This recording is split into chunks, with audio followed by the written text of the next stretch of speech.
Hello दोस्तों, नमस्कार। आप सभी लोगों का एक बार फिर से स्वागत है आपके अपने YouTube channel PS tech digital पर। दोस्तों, आज की इस वीडियो में हम लोग राजनीति विज्ञान में राज्य की उत्पत्ति के क्रम में हम लोग सामाजिक समझौते के सिद्धांत को पढ़ेंगे। इससे पहले हम लोगों ने राज्य की उत्पत्ति से संबंधित जो शक्ति सिद्धांत है उसे हम लोगों ने देखा था। यदि आपने उस वीडियो को नहीं देखा है तो प्लेलिस्ट में जाकर उस वीडियो को ज़रूर से देख ले, क्योंकि राज्य की उत्पत्ति से संबंधित सभी सिद्धांतों को यदि आप नहीं पढ़ेंगे तो आपसे जो क्वेश्चन को हल करने में कठिनाई का स्तर जो है आपको लगेगा कि ज़्यादा है, क्योंकि हर एक टॉपिक को आपको पढ़ना है। और ये जो एग्ज़ाम है कोई हल्का एग्ज़ाम नहीं होता है, टीएसटी पीएसटी का एग्ज़ाम होता है दोस्तों। इसलिए सभी टॉपिक को आप अच्छे से और क्रम वाइज पढ़ते चलिए। तो चलिए स्टार्ट करते हैं कि राज्य की उत्पत्ति के संबंधित जो आपका सामाजिक समझौते का सिद्धांत है, यह सिद्धांत क्या कहता है राज्य की उत्पत्ति से संबंध में। तो चलिए दोस्तों स्टार्ट करते हैं हम लोग। तो आइए देखते हैं हम लोग कि जो सामाजिक समझौते का सिद्धांत है यह किस प्रकार से बताता है कि राज्य की उत्पत्ति हुई है। दोस्तों, इस सिद्धांत के अनुसार राज्य ईश्वरीय संस्था न होकर एक मानवीय संस्था है। इस सिद्धांत के अनुसार राज्य का निर्माण व्यक्तियों ने पारस्परिक समझौते द्वारा किया। दोस्तों, जो राज्य की उत्पत्ति के संबंध में सामाजिक समझौते का सिद्धांत है, यह कहता है कि राज्य जो है यह कोई ईश्वर के द्वारा बनाया गया कोई संस्था नहीं है, बल्कि यह क्या है, मानवों के द्वारा बनाई गई एक मानवीय संस्था है। यह राज्य की उत्पत्ति का सामाजिक समझौता सिद्धांत कहता है। इस सिद्धांत के अनुसार बताया गया कि जो राज्य का निर्माण हुआ है, व्यक्तियों ने आपस में समझौते के द्वारा करके राज्य का निर्माण किया। तो यह सामाजिक समझौते का सिद्धांत कहता है। इसी के क्रम में जो लिकाक है इस संबंध में कहते हैं, उनका मत है कि राज्य व्यक्तियों के स्वार्थों द्वारा चालित एक ऐसे आदान प्रदान का परिणाम था जिससे व्यक्तियों ने उत्तरदायित्व के बदले विशेषाधिकार प्राप्त किए। दोस्तों, ये लिकाक का कथन है और लिकाक का कई बार ये स्टेटमेंट पूछा भी गया है, इसलिए इसे आप लोग नोट कर लें। ठीक है, चलिए आगे हम लोग देखते हैं सामाजिक समझौते सिद्धांत का विकास, यानी कि सामाजिक समझौते सिद्धांत का विकास किस प्रकार से हुआ। यह सामाजिक समझौता सिद्धांत किस तरह से हमारा जो है विकसित हुआ और हमें देखने को मिलता है, ठीक है, राज्य की उत्पत्ति के संबंध में। दोस्तों, महाभारत के शांति पर्व तथा कौटिल्य की पुस्तक अर्थशास्त्र में भी इस सिद्धांत का वर्णन देखने को मिलता है। अराजकता की स्थिति में त्रस्त होकर मनुष्य ने परस्पर समझौते द्वारा राज्य की स्थापना की। दोस्तों, जो आपके हमारे देश का जो महाभारत जो ग्रंथ है उसमें आपका शांति पर्व और कौटिल्य की जो पुस्तक है अर्थशास्त्र, उसमें भी हमें इस सिद्धांत का वर्णन देखने को मिलता है। इसमें यह बताया गया कि अराजकता की एक स्थिति उत्पन्न हो गई थी, जिससे मनुष्य क्या हो गए थे, त्रस्त हो गए थे और आपस में उन्होंने क्या किया, समझौता किया और राज्य की क्या कर दी, स्थापना कर दी। इस तरह से आपके जो शांति पर्व और जो अर्थशास्त्र है इसमें बताया गया है, इस तरह से वर्णन किया गया है। इसी क्रम में जो यूनान में सोफिस्ट वर्ग है, उन्होंने क्या कहा कि सर्वप्रथम इस विचार का प्रतिपादन किया इन लोगों ने। ठीक है, तो सोफिस्ट वर्ग ने सबसे पहले इस विचारधारा का क्या किया, प्रतिपादन किया। तो प्रश्न यहाँ से ये बनेगा कि किस वर्ग ने या किसने सबसे पहले सामाजिक जो समझौते का सिद्धांत है इसका क्या किया, विचार का प्रतिपादन किया। तो आपका सोफिस्ट वर्ग उसमें जो ऑप्शन होगा वह राइट हो जाएगा। ठीक है, देखते हैं हम लोग आगे। रिचर्ड हुकर ने वैज्ञानिक रूप में समझौते की तर्कपूर्ण व्याख्या की। और जो रिचर्ड हुकर थे उन्होंने जो इसे वैज्ञानिक रूप में क्या कर दिया, इस समझौते की एक तर्क देकर, ठीक है, व्याख्या प्रस्तुत की। किसने, रिचर्ड हुकर ने। ठीक है, तो यहाँ से प्रश्न ये भी बनेगा कि किसने वैज्ञानिक रूप में इस सामाजिक समझौते का तर्कपूर्ण देकर व्याख्या की, तो रिचर्ड हुकर हो जाएगा इसमें। दोस्तों, इसी क्रम में डच जो न्यायाधीश है, इसमें आपके ग्रेशियस, ठीक है, ग्रेशियस, हालांकि ये ग्रेशियस नहीं ग्रोशियस होना चाहिए, ठीक है, ग्रोशियस, ठीक है, पुफेनडोर्फ तथा स्पिनोजा ने इसका समर्थन भी किया। इस सिद्धांत का जो सामाजिक समझौता सिद्धांत है, ठीक है, इन्होंने ग्रोशियस, पुफेनडोर्फ तथा स्पिनोजा ने इस सिद्धांत का समर्थन किया। किंतु इस सिद्धांत का वैज्ञानिक और विधिवत प्रतिपादन जो संविदावादी विचारक हैं, हॉब्स, लॉक्स और रूसो, ठीक है, इन्होंने किया था। तो इस सिद्धांत का समर्थन आपके ग्रोशियस, पुंडेरफोर्ड और स्पिनोजा ने किया। ठीक है, लेकिन इसका जो है वैज्ञानिक रूप से और विधिवत जो प्रतिपादन किया गया, जैसा कि आप लोग जानते हैं, सबसे पहला आपका नाम आता है हॉब्स का, लॉक का और रूसो का। इन्होंने किया था इसका, ठीक है, वैज्ञानिक रूप से इसका प्रतिपादन। तो यहाँ से प्रश्न इस तरह से बनेगा दोस्तों कि इनमें से किसने इस सिद्धांत का प्रतिपादन नहीं किया था? तो लाक जो हो जाएगा ऑप्शन में, हॉब्स हो जाएगा और आपका मैकियावेली दे देगा, प्लेटो दे देगा। तो आप उसको ठीक है, इन तीनों के अलावा और कोई है तो उसे आप ठीक है क्या कर देंगे, निग्लेक्ट कर देंगे। ठीक है। इसी क्रम में जो हॉब्स महोदय हैं, उन्होंने एक पुस्तक लिखी 1651 में, जो कि आपकी लेवाथन नाम से थी। इसमें समझौता का जो सिद्धांत है इसे प्रतिपादन करके निरंकुश राजतंत्र का समर्थन किया।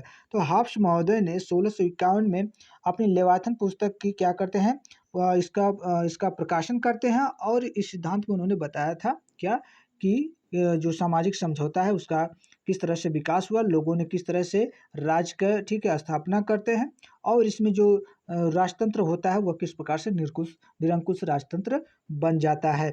इस तरह से हॉब्स ने अपनी इस पुस्तक में लिखा है।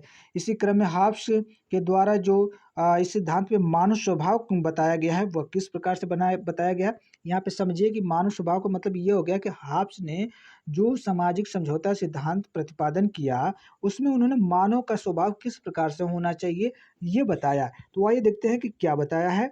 हॉब्स के अनुसार मनुष्य एक सामाजिक प्राणी नहीं है, वह एक स्वार्थी, अहंकारी, आत्माभिमानी प्राणी है। वह सदैव शक्ति से ही प्रेम करता है और शक्ति प्राप्त करने का निरंतर प्रयास करता रहता है। तो दोस्तों, हॉब्स महोदय ने अपनी पूरी इस पुस्तक में कहा कि मानव का स्वभाव कुछ इस प्रकार से था कि वह स्वार्थी, अहंकारी और आत्माभिमानी था। यदि आपने हमारे हॉब्स की वीडियो नहीं देखा तो उसे देखिए। मैंने उसमें बहुत अच्छे तरीके से समझाया कि हॉब्स जो है एक समझौतावादी विचारधारा का समर्थक था और उसने किस प्रकार से अपनी विचारधारा को प्रस्तुत किया है और उसकी क्या-क्या विचारधाराएँ हैं, ठीक है? तो थोड़ी-सी यहाँ पे समझ लीजिए कि उसने क्या कहा है कि जो मनुष्य थे, वह अपने प्राकृतिक अवस्था में स्वार्थी थे, अहंकारी थे, आत्माभिमानी थे। वह इस तरह से व्याख्या करता है और वह क्या करते थे, सदैव शक्ति से ही प्रेम करते थे। शक्ति से ही प्रेम करने का मतलब अपने आप को बलशाली रखने का प्रयोग करते थे। दूसरों को वह सताते थे, दूसरे जो कमज़ोर वर्ग थे उन पे अपना अधिकार जमाते थे, इस तरह से उन्होंने कहा है। और हमेशा वह चाहते थे कि हमारी शक्ति जो है हमारे दूसरों पे जो अधिकार है वह जो शक्ति है हमारी हमेशा बरकरार रहे और दिन प्रतिदिन उसमें क्या हो, बढ़ोतरी हो, बढ़ती रहे। इस तरह से हॉब्स ने कहा है। उसके अनुसार यदि देखा जाए कि जो मनुष्य की प्राकृतिक दशा थी किस प्रकार से थी, उन्होंने क्या बताया हॉब्स ने? तो देखिए, प्राकृतिक अवस्था शक्ति ही सत्य है, इस धारणा पर आधारित थी। तो हॉब्स के द्वारा जो प्राकृतिक अवस्था मानव की बताई गई, उसमें यह कहा गया कि जो प्राकृतिक अवस्था थी वह शक्ति ही सत्य है, ठीक है? इस धारणा पे वह आधारित थी। इसका मतलब वह क्या कहता था कि शक्ति ही सब कुछ है, आपके पास शक्ति है, या आप दूसरों पे अधिकार कर लीजिए, यही सत्य है और कुछ भी नहीं। इस तरह से वह प्राकृतिक दशा मनुष्य की बताते हैं हॉब्स महोदय, ठीक है? हॉब्स कहता है कि वहाँ कोई व्यवसाय नहीं था। उस समय प्राकृतिक अवस्था में मनुष्य के पास कोई व्यवसाय नहीं था। हॉब्स ने कहा कोई संस्कृति न थी, ठीक है? और कोई वहाँ पे कल्चर ही नहीं था, संस्कृति ही नहीं थी, कोई विद्या नहीं थी, कोई भी विद्या नहीं थी, कोई भवन निर्माण कला न थी, ना कोई समाज था, बल्कि मानव जीवन अत्यंत दीन, मलिन, पाशविक तथा अल्पकालीन था। उन्होंने कहा कि जो मनुष्य की प्राकृतिक अवस्था थी उसमें ना ही कोई व्यवसाय था, ना ही कोई संस्कृति थी, कल्चर नहीं था, ना ही उनके पास कोई विद्या वगैरह थी, ठीक है? ना ही वो इतने समझदार थे कि यह काम यदि हम कर रहे हैं, किसी को अपने बल के अनुरूप उसे अपने अधीन कर रहे हैं तो यह गलत होगा या सही होगा, इस तरह से वो सोचते नहीं समझते थे। वह उनके अंदर भी ये नहीं था कि हम कोई घर बना लें, कोई भवन निर्माण, ठीक है? ये भी नहीं था, कोई उनके अंदर कला ही नहीं थी, तो वो तो दूसरों को छीनते थे, ठीक है? और ना ही कोई समाज था, ना ही लोगों के अंदर कोई समाज था। जब आप एक-दूसरे से हमेशा लड़ने-झगड़ने की स्थिति बनी रहेगी तो क्या समाज होगा? हमेशा समाज तो वहाँ होगा जब जहाँ कुछ लोगों की विचारधाराएँ एक जैसी मिलेगी, वहाँ पे लोगों का एक संगठन होगा, तब तो समाज होगा, लेकिन ऐसी अवस्था नहीं थी। और जो मानव जीवन उन्होंने बताया कि मानव जीवन किस प्रकार का था उस समय, तो उन्होंने कहा कि लोग हमेशा झूठ बोलते थे, ठीक है? जो पाशविक जीवन जीते थे, मतलब कि पशुवत जीवन कह सकते हैं और अल्पकालीन, थोड़े समय के लिए जीते थे। भाई एक-दूसरे से लड़ेंगे, कोई उनको मार देगा तो थोड़े ही समय के लिए थे। ठीक है? इसी में उन्होंने कहा कि जब समझौता हुआ तो समझौते का कारण क्या बना मनुष्यों के बीच में, ठीक है? देखिए देखिए ये चीज़ें तो मैंने आप लोगों को जो हब्स का वीडियो है उसमें भी बताया, फिर भी यहाँ राज्य की उत्पत्ति से संबंधित ये सिद्धांत है तो यहाँ भी आपको देखने को मिल जा रहा है, ठीक है? तो देखिए तो समझौते का कारण उन्होंने बताया कि प्राकृतिक अवस्था में मनुष्य का जीवन तथा उनकी संपत्ति सुरक्षित नहीं थी। मनुष्य ने अपने जीवन तथा संपत्ति की सुरक्षा करके अपने दुखी जीवन से छुटकारा पाने के लिए परस्पर एक समझौता किया और एक राजनीतिक समाज का निर्माण किया। दोस्तों समझौते के कारण हब्स ने बताया कि जो प्राकृतिक अवस्था थी उसमें जो मनुष्यों का जीवन था, ठीक है, उनकी संपत्ति उस समय सुरक्षित नहीं थी। यदि उन्होंने कोई संपत्ति अर्जित कर ली, ठीक है, किसी पर अधिकार करके, वह कब तक सुरक्षित है इसकी कोई गारंटी नहीं है। कब कोई दूसरा आप पे अधिकार कर लेगा, आपको मार देगा या आप पे आक्रमण करके वह संपत्ति आपको ले लेगा, चुरा लेगा, ठीक है, किसी भी चीज़ तरीके से। तो इस तरह से उन्होंने बताया कि सुरक्षित नहीं थी, ठीक है? और वह अपने जीवन तथा संपत्ति की सुरक्षा, ठीक है, इस चीज़ को देखते हुए उन्होंने कहा कि लोग जो थे अपने जीवन और संपत्ति की सुरक्षा, ठीक है, और अपने जो उनका दुखी जीवन था, ठीक, उनका दुःख भरा जो जीवन था, उससे वो छुटकारा पाना चाहते थे, ठीक है? उसको दूर करना चाहते थे वो, जो यह मनुष्य था, ठीक है? मनुष्य इसको हटाना चाहता था कि किसी प्रकार से लड़ाई झगड़े खत्म हो जाए। लोगों के अंदर जो यह दूसरों पे हमेशा अधिकार करने का जो भावनाएँ होती ये ख़त्म हो जाए, लोगों के अंदर जो एक-दूसरे के प्रति जलन है या कुछ भी है, जो दुखी मन से रहते हैं या दुःख भरी ज़िंदगी व्यतीत करते हैं, ये समाप्त हो जाए, ठीक है? इस चीज़ को उन्होंने आपस में ठीक है, सोचा, मनुष्यों ने सोचा, इस तरह से हब्स ने कहा है। फिर इसके बाद उन्होंने एक-दूसरे से बात किया किसी तरह से, फिर आपस में मिलकर उन्होंने एक समझौता किया, ठीक है? और समझौता करके, ठीक है, एक राजनीतिक समाज का निर्माण कर देते हैं, ठीक है? ये हब्स कहता है। बहुत ही आसान सा ये टॉपिक है दोस्तों, हालाँकि थोड़ी-सी वीडियो लंबी हो जा रही है, तो आप लोग ये मत समझिएगा दोस्तों कि जो है ठीक है, 1 मिनट दोस्तों। हाँ, दोस्तों कि आप लोग ये मत समझिएगा कि वीडियो इतनी लंबी हो जा रही है। दोस्तों आप लोगों को डीप समझना पड़ेगा, ठीक है? इसमें क्वेश्चन किस तरह से बन जाएगा, किसने किसका खंडन कर दिया, किसने क्या अपना मत दे दिया, ठीक है? किसका क्या स्टेटमेंट है, ये सब चीज़ें आपको देखना पड़ेगा, ठीक है? तभी आप एक अच्छा स्कोर कर पाएँगे, ठीक है? तो चलिए आगे हम लोग देखते हैं कि जो समझौता हुआ था मनुष्यों के बीच में हॉब्स के द्वारा जो बताई गई विचारधारा है, उनके जो विचार में, ठीक है, उन्होंने जो लेविथन में लिखा है कि मनुष्य ने जो समझौता किया आखिर कौन-सा समझौता किया? क्या समझौता किया? तो देखिए, तो वो बताते हैं हॉब्स कहते हैं कि प्राकृतिक अवस्था का अंत करने के लिए सभी व्यक्तियों ने मिलकर समझौता किया। यानी उन्होंने कहा कि जो उनकी वो प्राकृतिक अवस्था थी, जो हमेशा लड़ाई-झगड़ा, एक-दूसरे की संपत्ति चोरी करना, लूटना, ठीक है? यह उनकी प्राकृतिक अवस्था थी। इसको उन्होंने क्या कि सोचा कि यह अवस्था हमारी खत्म हो जाए। हम भी एक सद्भावना भरी ज़िंदगी जिएँ, इस चीज़ को उन्होंने क्या किया ख़त्म करने के लिए यह समझौता किया, हॉब्स ने कहा है, ठीक है? आगे इसी क्रम में हम लोग देखेंगे हॉब्स का एक स्टेटमेंट है, बहुत ही अच्छा स्टेटमेंट है। देखिए, हॉब्स कहते हैं कि मैं इस व्यक्ति अथवा सभा को अपने अधिकार और शक्ति का समर्पण करता हूँ, जिससे कि वह हम पर प्रशासन करे, परंतु इसी शर्त पर कि आप भी अपने अधिकार और शक्ति का समर्पण करें, इसी रूप में करें और इसकी आज्ञाओं को मानें। यानी हॉब्स ने देखिए बहुत अच्छी बात कही, उस अवस्था को देखते हुए उन्होंने कहा कि जो मनुष्य थे उन्होंने कहा कि मैं इस व्यक्ति अथवा यानी कि मैं क्या कर रहा हूँ, इस व्यक्ति जो सामने वाला व्यक्ति है अथवा या जो ये सभा है, ठीक है? इसको मैं अपना सारा अधिकार और शक्ति क्या करता हूँ, दे देता हूँ, इसको समर्पित कर देता हूँ, ठीक है? जिससे कि वह क्या करे, हम पे प्रशासन करे, हम पे शासन करे, ठीक है? मतलब कि आप जब अपनी सारी शक्तियाँ उसको दे देंगे, सारे अधिकार दे देंगे, तो वह क्या करेगा, आप पे नियंत्रण रखेगा, आप पे प्रशासन करेगा, इस तरह से हॉब्स कहते हैं। लेकिन उसमें भी एक शर्त रखी, व्यक्तियों ने क्या रखा हॉब्स के अनुसार कि अपना एक शर्त रखा, ठीक है? उन्होंने क्या शर्त रखा कि जिससे वह कह रहे हैं कि आप मैं इस इनको करने जा रहा हूँ भाई, 2 लोग जैसे आपस में मिलकर कह रहे हैं कि चलिए मैं अपने सारा अधिकार मैं इनको दे दूँगा, तीसरे आदमी को 2 लोग कर रहे हैं। तो सामने वाले से जिससे कह रहे हैं तो उनसे करें तो उन कहने का मतलब कि आप भी कहिए, सामने वाला भी कहेगा ये व्यक्ति कि आप भी अपने अधिकार और शक्ति का समर्पण इसी रूप में करेंगे, इसकी आज्ञाओं को मानेंगे। यानी कि दोनों लोग भी क्या करेंगे, जिस तरह से मैं अपनी सारी शक्तियों, अधिकारों का समर्पण कर रहा हूँ और इसके अधिकार इस पे जो भी इसके जो नियम कानून को मैं मानूँगा, इसकी आज्ञाओं को पालन करूँगा, तो आप भी इसी प्रकार से समर्पण करके इसकी आज्ञाओं का पालन करेंगे। आपसे इस तरह से कहता है, ठीक है। आगे हम लोग देखते हैं जॉन लॉक, ठीक है, जॉन लॉक नेशन, ठीक है, ये यहाँ पर नहीं होगा, ठीक है, ठीक है। देखिए जॉन लॉक ने, देखिए 1690 में उनकी एक पुस्तक थी, ये बहुत बार पुस्तक पूछी गई कि ये पुस्तक किसकी है, ठीक है दोस्तों। तो आप लोग याद रखिएगा, ये जो पुस्तक है ये जॉन लॉक की पुस्तक है। और कौन सी पुस्तक है, तो टू ट्रिटीज ऑन गवर्नमेंट। बहुत से लोगों को पता है, बहुत से लोगों को नहीं पता होगा, तो आप नोट कर लीजिएगा। बाकी जितने भी बुक्स संबंधित हैं, इनकी अवधारणा से जो भी है, मैं उसका सेपरेट 2-3 वीडियो बना दूंगा, ठीक है। इसके लिए आप टेंशन है, लेकिन फिर भी जो आपको लेक्चर के माध्यम से पढ़ाया जा रहा है, इसको आप नोट कर लीजिए।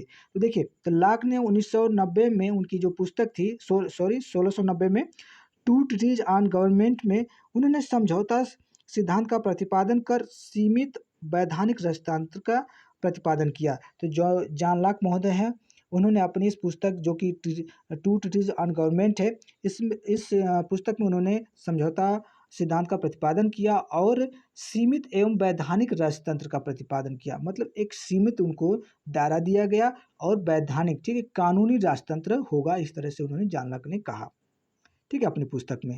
देखिए लॉक के अनुसार यदि देखा जाए मानव स्वभाव तो किस प्रकार से था, तो लॉक के अनुसार जो मानव स्वभाव था, मनुष्य, वो कहते हैं कि मनुष्य एक सामाजिक प्राणी है, उसमें प्रेम, सहानुभूति, दया तथा सहयोग की भावनाएं विद्यमान है। लॉक कहते हैं कि जो मानव का स्वभाव है, उनमें क्या है, मानव एक, कहते हैं कि मानव एक सामाजिक प्राणी है। लॉक देखिए कहते हैं कि क्या है, मनुष्य एक सामाजिक प्राणी है, उसमें क्या विद्यमान है, तो प्रेम है उसके अंदर, सहानुभूति भी है उसके अंदर, दया है, सहयोग है, इस तरह की भावनाएं जो है मनुष्य के अंदर विद्यमान है। लॉक कहते हैं कि मानव का स्वभाव कुछ इस प्रकार से होता है।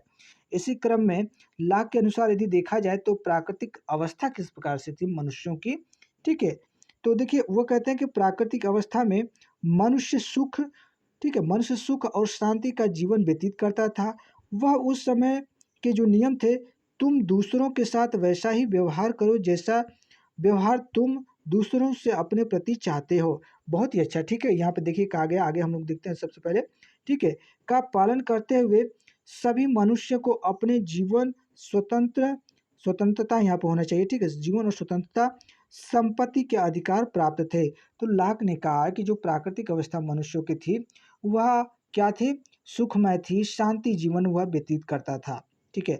उस समय के जो नियम थे कि तुम दूसरों के साथ वैसा ही व्यवहार करो जैसा व्यवहार तुम दूसरों से अपने प्रति चाहते हो। यानी कि भाई आप उनके साथ वही तरह से, ठीक है, पेश आएंगे जिस तरह से आप दूसरों के साथ पेश आते हैं, ठीक है। इस तरह का वह, ठीक है, नियम रखकर पालन करते थे व्यक्ति। तो और कहते थे कि उसमें उनका कुछ अधिकार था, लॉक के अनुसार व्यक्तियों का जीवन का था, स्वतंत्रता का था और संपत्ति का था। यह प्रश्न बनता है कि लॉक के अनुसार जो मनुष्य की, इसमें कौन से अधिकार नहीं थे या कौन से अधिकार हैं। तो जीवन है, स्वतंत्रता है, संपत्ति है, इन अधिकारों को लॉक कहता है कि मनुष्य ने अपने पास रखा था, ठीक है। यदि इन अधिकारों का हनन होता है तो वह क्या करते हैं, ठीक है, वह जो है वह विद्रोह कर सकते हैं, ठीक है। दोस्तों थोड़ा सा स्लाइड ऊपर हो गई है, ठीक है। चलिए देखिए, फिर इसके बाद देखिए जो लॉक महोदय हैं, उन्होंने जो समझौते का कारण है दोस्तों, उन्होंने समझौते का कारण क्या बताया, तो लॉक के अनुसार इस आदर्श प्राकृतिक अवस्था में कुछ कमियां थी, ठीक है। कौन कौन सी, प्राकृतिक नियमों की स्पष्ट व्यवस्था नहीं थी, ठीक है। लॉक कहते हैं कि जो यह समझौता हुआ है उसमें भी कुछ कमियां थी लॉक के नियमों में, ठीक है। तो कौन सी, पहला तो आपका हो गया प्राकृतिक नियमों की स्पष्ट व्यवस्था नहीं थी। जो प्राकृतिक नियम बनाए गए थे उसकी जो स्पष्ट कोई व्यवस्था नहीं थी कि भाई इस प्रकार से होना चाहिए, इस प्रकार से नहीं होना चाहिए, ये कोई व्यवस्था थी ही नहीं, ठीक है। इन नियमों की व्याख्या करने के लिए कोई सभा नहीं थी। और जो ये नियम बनाए गए, इन नियमों का जो है इसको विस्तृत से बताने के लिए, इसकी व्याख्या करने के लिए कोई संस्था या कोई सभा नहीं थी। ये उसका एक कह सकते हैं कि कमी थी, ठीक है। दो कमियां हो गई। तीसरी कमी देख लेते हैं। देखिए तीसरी इसकी जो महत्वपूर्ण कमी बताएं, तो इन नियमों का पालन करवाने वाली शक्ति का अभाव था, ठीक है। तो देखिए ये जो नियम थे दोस्तों, इन नियमों का पालन करने वाली कोई, उन पे कोई शक्ति नहीं थी, ठीक है। कोई ऐसी शक्ति, ताकत नहीं थी जिससे हम लोग कह सकते कि इस शक्ति का क्या था, अभाव था। इन सभी कमियों को दूर करने के लिए व्यक्तियों द्वारा समझौता किया गया। इसी को लॉक कहते हैं कि ये जो भी नियम थे, ठीक है, इनको दूर करने के लिए व्यक्तियों ने क्या किया, आपस में समझौता किया, जो उनके अंदर जो प्राकृतिक अवस्था थी, ठीक है, उसको दूर करने के लिए। आगे हम लोग देखते हैं जो लाक के अनुसार जो समझौता है, ठीक है, वह किस प्रकार का समझौता है। तो इनके अनुसार देखा जाए, लाक के अनुसार तो राज्य का निर्माण करने के लिए दो समझौते किए गए। लाक के अनुसार जो समझौता हुआ, दो प्रकार का समझौता हुआ।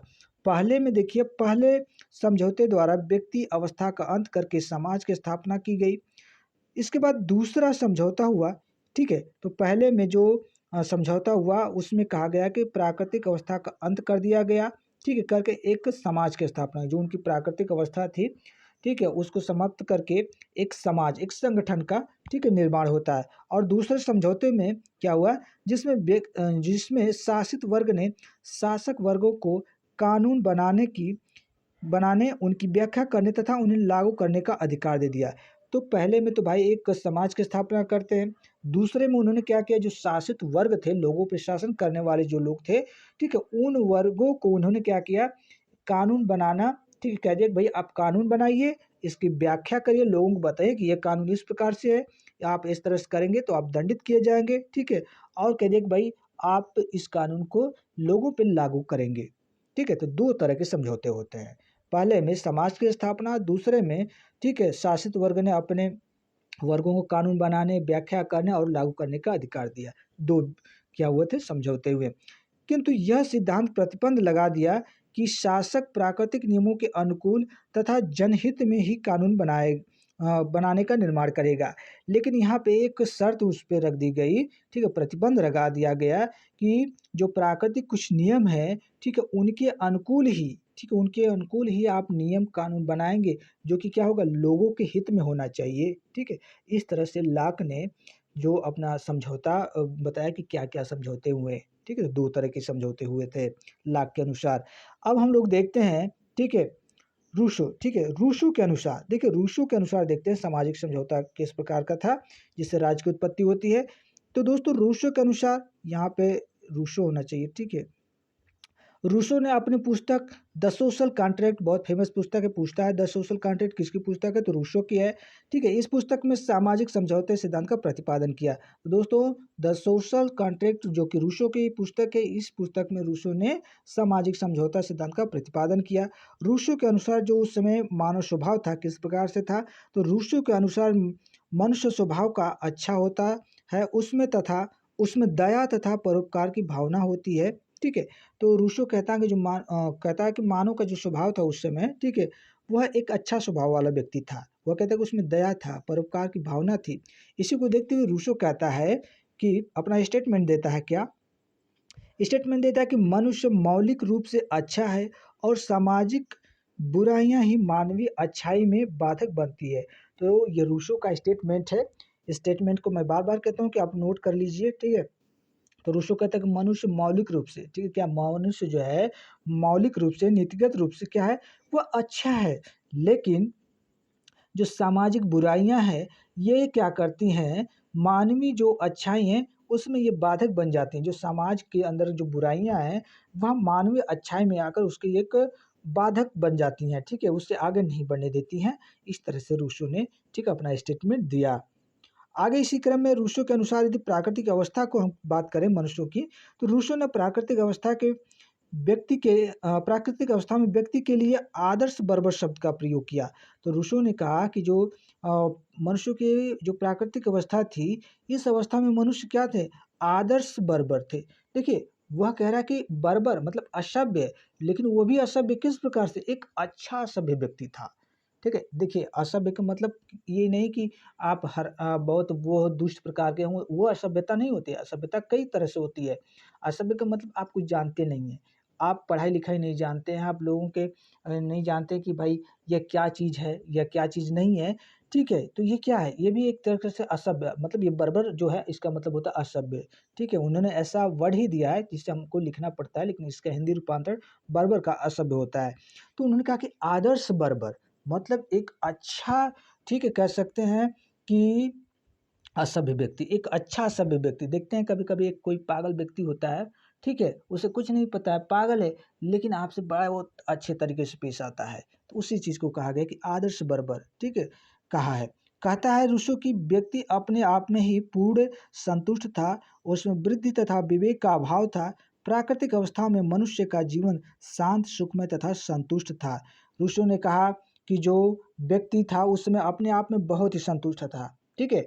देखेंगे आप कोई ऐसा व्यक्ति जिसे किसी से कोई मतलब नहीं होता, वह अपने आप में एकदम मगन होता है, संतुष्ट होता है। इस तरह से रूसो ने कहा कि उस समय के जो व्यक्ति थे, वह भी आपस में अपने आप में बहुत ही संतुष्ट थे, ठीक है? वह कहते थे कि उसमें कोई वृद्धि तथा विवेक का, ठीक है, उनके अंदर कोई अपना वृद्धि करना या अपना विस्तार करना, इस तरह का कोई उनमें कोई चीज़ें ही नहीं थी। उनके अंदर जो विवेक था, किसी जिस कहता है ना कि विवेक से आप काम लीजिए, तो ये भी नहीं था। इस सब चीज़ों का क्या था? अभाव था। कहते हैं कि प्राकृतिक अवस्था में मनुष्य का जो जीवन था, अत्यंत सुखमय और शांत स्वभाव का था और संतुष्ट व्यक्ति था। ये रूसो कहते हैं। कुछ तक यदि देखा जाए तो ये कहीं न कहीं देखने को सही मिलता है, लेकिन पूरी तरह से हर जगह लागू नहीं हो पाता है, ठीक है? फिर भी इनका जो ये विचार है हम लोगों को पढ़ना पड़ता है। देखिए समझौते का कारण, तो रूसो के अनुसार यदि हम समझौते के कारण देखें, तो रूसो के अनुसार जो है, तो देखिए रूसो के अनुसार कृषि का आविष्कार होने पर व्यक्तियों ने भूमि पर अधिकार कर लिया, ठीक है? अधिकार करना प्रारंभ कर दिया, जिससे संपत्ति तथा तेरी-मेरी की भावना उत्पन्न हुई। दोस्तों रूसो के अनुसार जब कृषि का आविष्कार होने लगा, जब मानव की ऐसी अवस्था आई, जब उसमें कृषि का आविष्कार करने लगा वह, तो व्यक्तियों ने क्या किया कि भूमि पर अधिकार करना प्रारंभ कर दिया। जब उन्हें लगा कि यहाँ पे हम खेती करेंगे, तो फसलें उगेंगी और हम इससे ठीक है, अपना जीवन यापन करेंगे, तो लोग अधिक से अधिक क्या करने लगे, कृषि उगाना चाहते थे।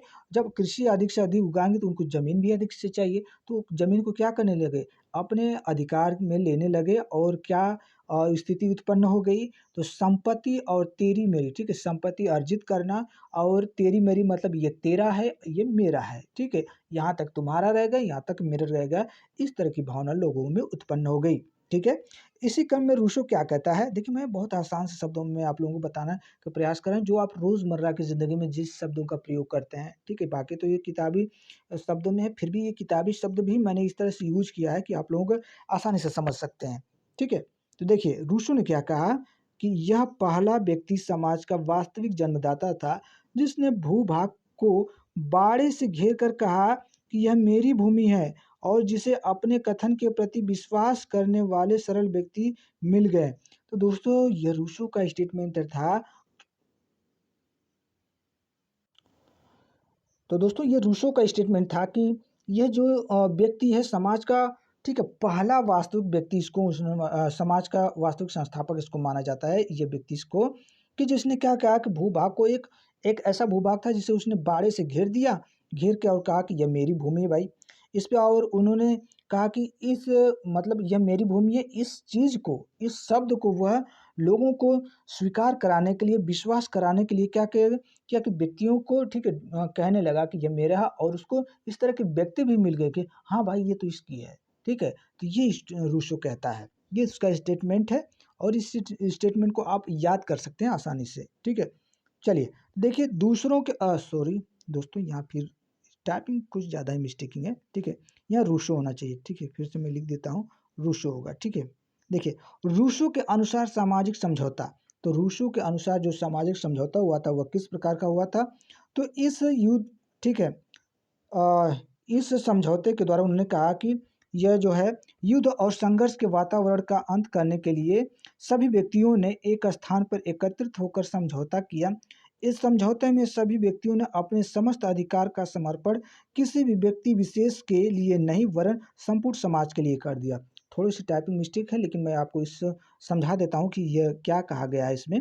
तो रूसो के अनुसार जो सामाजिक समझौता था, उन्होंने कहा कि जो यह स्थिति उत्पन्न हो गई थी वह एक युद्ध और संघर्ष के वातावरण की स्थिति उत्पन्न हो गई थी, ठीक है? और इस स्थिति को वह ख़त्म करने के लिए व्यक्तियों ने क्या किया, एक स्थान पे वह इकट्ठा हुए, एकत्रित हुए और आपस में समझौता कर दिया। समझौता उन्होंने किया, ठीक है? और इसमें उन्होंने क्या किया, अपने जो भी उनके पास अधिकार थे, उन सभी अधिकारों को उन्होंने क्या किया कि भाई आपको हम ये अधिकार दे रहे हैं, ठीक है? और अधिकार देने के बाद आप हम पे शासन करेंगे और इससे उन्होंने क्या किया कि किसी एक व्यक्ति का नहीं उसमें चला, बल्कि एक संपूर्ण समाज के लिए उन्होंने कहा कि यह चीज़ें होनी चाहिए। ठीक है, ये चीज़ें रूसो की भाषा में कहा गया है। हो सकता है टाइपिंग थोड़ी सी मिस्टेक हो, तो इसे आप अपनी भाषा में लिख लीजिएगा और भी अच्छे से समझने के लिए। ठीक है, देखिए दोस्तों, रूसो के अनुसार यहाँ उसका स्टेटमेंट है, ये स्टेटमेंट आप फिर से देखिए। दूसरा स्टेटमेंट है, रूसो के अनुसार प्रत्येक अपने व्यक्तित्व, अपनी पूर्ण शक्ति को सामान्य प्रयोग के लिए सामान्य इच्छा के सर्वोच्च निर्देशन के अधीन समर्पित कर देता है, तथा वह एक समूह के रूप में अपने व्यक्तित्व तथा अपने पूर्ण शक्ति को प्राप्त कर लेता है। तो रूसो का ये स्टेटमेंट है। इस स्टेटमेंट को आसानी से आप याद कर लेंगे यदि आप इसे नोट करते हैं तो। ठीक है, नोट करके कहीं अच्छे जगह चिपका दीजिए। दोस्तों, ये रूसो का वही स्टेटमेंट है, इसको घुमा फिरा के दिया गया है। ठीक है, बस आपको रूसो का, ठीक है, विचार क्या है ये पता होना चाहिए, आप उसके सारे स्टेटमेंट को आसानी से समझ लेंगे। तो रूसो ने यही बात कही है कि रूसो जो वह कहता है कि जो प्रत्येक व्यक्ति था वह क्या करते थे, वह अपने व्यक्तित्व और पूर्ण शक्ति को सामान्य प्रयोग के लिए उन्होंने क्या किया, एक सामान्य इच्छा का, ठीक है, सामान्य इच्छा का उन्होंने एक व्यवस्था अपना बनाया। ठीक है, वो कहते हैं ना, जो रूसो के अनुसार सामान्य इच्छा क्या है, तो उन्होंने कहा कि सामान्य इच्छा मतलब कुछ लोगों का ग्रुप आया, उनके एक सामान्य इच्छा हुई, जिसके इच्छा के अनुरूप उन्होंने एक समझौता किया और अपने सारे अधिकार दूसरों को दे दिया। ठीक है, और इससे एक शक्ति प्राप्त होती है। ठीक है, जिसको वो देते हैं और वह उन पे प्रशासन करता है। यानी कि अब यहाँ पे प्रश्न यहाँ हमेशा बनता है दोस्तों, कि जो रूसो की सामान्य इच्छा का सिद्धांत है, यह सिद्धांत क्या है? तो बार बार लोग कहते हैं कि सभी लोगों का, ठीक है, सभी का जहाँ पे क्या हो, एक मत हो, तो उसे लोगों का, ठीक है, तो वहाँ पे सभी का नहीं हो सकता, सभी का एक मत तो हो ही नहीं सकता। कुछ ग्रुप का, किसी एक संगठन का, किसी एक समाज का हो सकता है, सभी का नहीं हो सकता है। ठीक है, तो प्रत्येक नागरिक का नहीं हो सकता, याद रखिएगा, प्रत्येक नागरिक का नहीं हो सकता है, किसी एक संगठन का, एक समाज का हो सकता है, रूसो के अनुसार यह, ठीक है, समान इच्छा। आगे हम इसी क्रम में देखते हैं कि जो सामाजिक समझौता का सिद्धांत की आलोचना की गई है दोस्तों। ठीक है, ये तो उसकी विशेषताएं वगैरह हो गई, अब आलोचना भी देख लेते हैं। तो क्योंकि आलोचनाएं भी पूछी जाती है, तो आलोचना के क्रम में ब्लंटसली महोदय जो है, ये अपने विचार देते हैं और ये कहते हैं कि अत्यधिक भयंकर, ठीक है, जो ब्लंटसली ने इस सिद्धांत को कहा कि अत्यधिक भयंकर, और बुल्जे ने सरासर झूठा, तथा ग्रीन ने इसे कपोल कल्पना कहकर संबोधित किया। तो आलोचना करते हुए जो ब्लंटसली महोदय हैं, कहते हैं कि ये तो अत्यधिक भयंकर है, मतलब ये सिद्धांत इतना भयंकर है, और बुल्जे कहते हैं सरासर झूठा, बिल्कुल झूठा है। ठीक है, ये सिद्धांत ही एकदम झूठा है, एकदम सत्य नहीं, असत्य है। और ग्रीन तो कहते हैं भाई ये तो कपोल कल्पना है। ठीक है, ये तो एक कल्पना मात्र है, इसे आप कल्पना कर सकते कि ऐसा हुआ है, ये तो हकीकत में ऐसा कुछ नहीं हो सकता। ये लोग इस तरह से आलोचना करते हैं इसका। ठीक है, अब देखते हैं कि जो आलोचनाएं की गई वह किस किस आधार पर लोग आलोचनाएं इसकी की हैं। ठीक है दोस्तों, तो दोस्तों थोड़ी सी वीडियो लंबी हो रही है, लेकिन ठीक है, आप इसको देख लीजिए, आपके काम की चीज़ है। देखिए, तो जो ऐतिहासिक आधार पे जो आलोचना की गई किस प्रकार से, तो पहला पॉइंट इसमें हम लोग देखेंगे जो है वो आपका समझौता अनऐतिहासिक। यानी कि ये लोग कहते हैं कि ऐतिहासिक आधार पर इसकी यदि आलोचना की जाए तो सबसे पहली बात आती है कि समझौता जो है यह अनऐतिहासिक है। क्या कहते हैं ये लोग?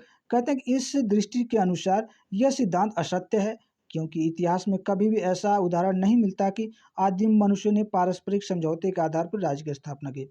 लोग कहते हैं, विचारक जो आलोचना करते हैं वो कहते हैं कि भाई ये तो एकदम अनैतिहासिक है, ये सिद्धांत ही असत्य है, क्योंकि हमको इतिहास में ऐसा कहीं उदाहरण ही नहीं देखने को मिलता, एग्जाम्पल ही नहीं कि जो उस समय के आदिम मनुष्य थे उन्होंने आपस में मिलकर कोई समझौता किया हो और राज्य की स्थापना कर दो। बिल्कुल गलत बात है, इस तरह से ये लोग कहते हैं। ठीक है, ये तो पहला पॉइंट हो गया। इसी क्रम में इस सिद्धांत जो आलोचना की गई, तो गार्नर महोदय क्या कहते हैं? गार्नर का बहुत ही बार प्रश्न में आता है इनका कथन, बहुत सारा कथन इनका। तो आइए देखते हैं, इनका एक महत्वपूर्ण कथन है आलोचना के क्रम में। कहते हैं कि इतिहास में कोई ऐसा प्रामाणिक उदाहरण नहीं मिलता जिससे कि जिसके अनुसार ऐसे व्यक्तियों द्वारा जिन्हें पहले से राज्य का पता नहीं था और अपनी समझौते से राज्य की स्थापना की गई। ठीक है, तो ये कहते हैं कि गार्नर महोदय के इतिहास में ऐसा हमको कोई प्रमाण ही नहीं मिलता, प्रमाण या उदाहरण, प्रामाणिक उदाहरण नहीं जो कि ऐसा उदाहरण हो जो कि प्रामाणिक रूप से हो। ठीक है, गार्नर कहते हैं जिसके अनुसार कि कोई व्यक्ति ने आपस में मिलकर, ठीक है, क्या किया हो, समझौता करके राज्य की स्थापना कर दी हो। गार्नर कहते हैं। ऐसा कोई इतिहास में कोई हमको प्रमाणिक उदाहरण नहीं देखने को मिलता है, गार्नर महोदय कहते हैं। ठीक है, इसी क्रम में हम लोग देखते हैं कि राज्य की उत्पत्ति का जो विकास का जो परिणाम है वह निर्माणक नहीं। ठीक है, मतलब आलोचना की गई है कि यह जो सिद्धांत है यह राज्य के विकास का परिणाम है, निर्माण का नहीं। यानी कि यह एक क्रम था।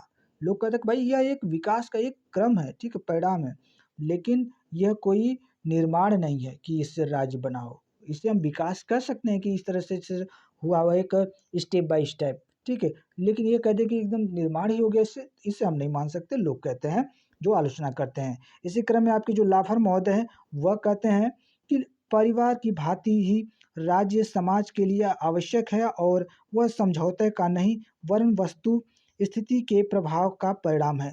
तो ये लाफर महोदय हैं, इनका ये स्टेटमेंट है। ये स्टेटमेंट तो उतना नहीं पूछा गया, फिर भी हो सकता है भाई एग्जाम में पूछ लिया जाए, आप लोग नोट कर लीजिए। आगे इसी क्रम में हम लोग देखते हैं जो दार्शनिक आधार है, ठीक है, इस पर किस प्रकार से आलोचना की गई। तो इसमें पहला पॉइंट बताया गया कि राज्य की सदस्यता अनिवार्य है, ऐच्छिक नहीं। तो दार्शनिक आधार पर आलोचना करते हुए जो आलोचना कारक हैं वो कहते हैं कि राज्य की सदस्यता अनिवार्य है, ऐच्छिक नहीं। वह कहते हैं कि राज्य की जो सदस्यता होगी वह अनिवार्य होगी, कि आपको राज्य में रहना होगा इसका सदस्य बनकर। ठीक है, यह कोई आपकी इच्छा पे नहीं कि आप राज्य में हैं और कह दें कि हम इसके सदस्य नहीं, आपकी इच्छा पे नहीं, यह अनिवार्य होगा। ठीक है, इसी क्रम में देखिए बताया गया कि राज्य की सदस्यता ऐच्छिक नहीं वरन अनिवार्य होती है। व्यक्ति उसी प्रकार राज्य के सदस्य होते हैं जिस प्रकार परिवार के, यानी कहा गया कि जिस प्रकार से आप किसी परिवार के सदस्य हैं उसी प्रकार से आप क्या हैं कि आप राज्य के भी सदस्य होंगे।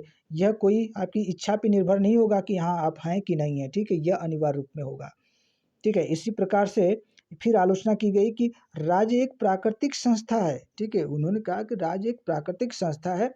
इस दृष्टि से आलोचना क्या करते हैं, कहते हैं कि सामाजिक समझौता सिद्धांत के अनुसार राज्य का निर्माण व्यक्तियों द्वारा किया गया है, अतः यह एक कृत्रिम संस्था है। जो आलोचकों के अनुसार राज्य मानव के स्वभाव पर आधारित एक प्राकृतिक संस्था है। ठीक है, तो राज्य प्राकृतिक संस्था है, इसके अनुरूप भी वो लोग इसका आलोचना करते हैं। कहते हैं कि भाई सामाजिक समझौता सिद्धांत के अनुसार जो राज्य जो है यह इसका निर्माण व्यक्तियों द्वारा किया गया है। तो इस हिसाब से यदि हम देखें तो यह क्या है, एक कृत्रिम संस्था है, कोई प्राकृतिक संस्था नहीं है। इस प्रकार से जो आलोचक हैं वो कहते हैं कि राज्य मानव के स्वभाव पर आधारित है, एक प्राकृतिक संस्था है, न कि कोई कृत्रिम संस्था। ठीक है, चलिए आगे देखते हैं हम लोग चौथा पॉइंट किस प्रकार से ये लोग आलोचना करते हैं। तो इसमें कहा गया कि प्राकृतिक अवस्था में अधिकारों का अस्तित्व संभव नहीं। कहते हैं कि जो प्राकृतिक अवस्था थी उसमें अधिकारों का जो अस्तित्व था वह संभव नहीं था। किस प्रकार से, तो लाक का विचार है दोस्तों कि प्राकृतिक अवस्था में व्यक्ति प्राकृतिक अधिकार का उपयोग करते थे, किंतु यह धारणा नितांत भ्रामक है, क्योंकि अधिकारों का जन्म समाज में होता है तथा राज्य में रहकर ही अधिकारों का प्रयोग किया जा सकता है। ये लोग कहते हैं, अल्लाह कहते हैं कि जो प्राकृतिक अवस्था में जो मनुष्य थे व्यक्ति प्राकृतिक अधिकारों का उपयोग करते थे, किंतु यह धारणा क्या है, एक भ्रामक है। ये कहते हैं यह धारणा एक भ्रामक है, क्योंकि अधिकारों का जन्म जो होता है वह समाज में होता है। यानी जो आपके अधिकार होंगे ये तो समाज में होगा, प्राकृतिक अवस्था में नहीं। राज्य में रहकर ही कोई अधिकार का आप प्रयोग कर सकते हैं। लाख महोदय वो कहते हैं कि यदि आप किसी अधिकार का प्रयोग करेंगे तो जो राज्य उसमें रहकर ही करेंगे। ठीक है, वरना आपका कोई अधिकार किसी पे नहीं होगा, ये कहते हैं।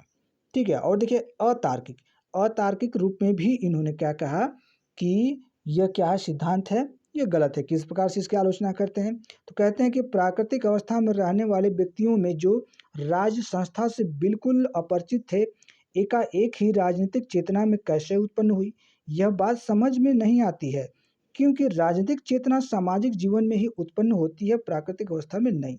तो अतार्किकता के हिसाब से भी लोग कहते हैं कि भाई प्राकृतिक अवस्था में जो रहने वाले व्यक्ति थे, ठीक है, व्यक्तियों में कि राज्य संस्था से बिल्कुल अपरिचित है, ये भी गलत है। ठीक है, एकाएक राजनीतिक चेतना कैसे उत्पन्न हो गई, लोग कहते हैं कि भाई एकाएक कैसे लोगों के बीच राजनीतिक चेतना उत्पन्न हो जाएगी। ये बात कहते हैं कि भाई कुछ हमारे पल्ले नहीं पड़ रही है, कुछ समझ में नहीं आ रहा है।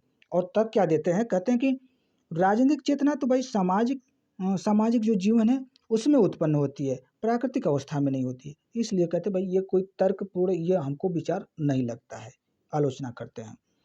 आगे लोग क्या कहते हैं, तो सामाजिक समझौते सिद्धांत का यहाँ पे देखिए महत्व भी हम देखते हैं। देखिए अब तक तो आलोचनाएँ हुई, अब हम लोग ठीक है 1 मिनट दोस्तों। हाँ, अब हम लोग देखते हैं कि सामाजिक समझौते सिद्धांत का महत्व, ठीक है? महत्व देखते हैं। अब इसके बाद फिर हम महत्व देखेंगे, फिर इसके बाद आपका ये वीडियो यहीं पर समाप्त हो जाएगा, क्योंकि आपका सामाजिक समझौता सिद्धांत टॉपिक थोड़ा-सा बड़ा है। यहाँ से बहुत सारे प्रश्न बनते हैं, इसलिए वीडियो लंबी हुई है दोस्तों, ठीक है? तो आप लोग थोड़ा-सा फ़ास्ट करके देख लीजिएगा। देखिए, यहाँ पे देखिए इसका पहला महत्व बताया गया है कि सामाजिक समझौते सिद्धांत ने राज्य की उत्पत्ति के दैवी सिद्धांत का खंडन किया, जिसमें राजा को ईश्वर का प्रतिनिधि माना जाता था। समझौता सिद्धांत ने इस तथ्य का प्रतिपादन किया कि राज्य दैवी नहीं वरन मानवीय सिद्धांत है संस्था है। दोस्तों, जो सामाजिक समझौता सिद्धांत है, यह राज्य की उत्पत्ति में जो दैवी संस्था थी, शक्ति नहीं दैवी संस्था थी, उसका खंडन कर दिया।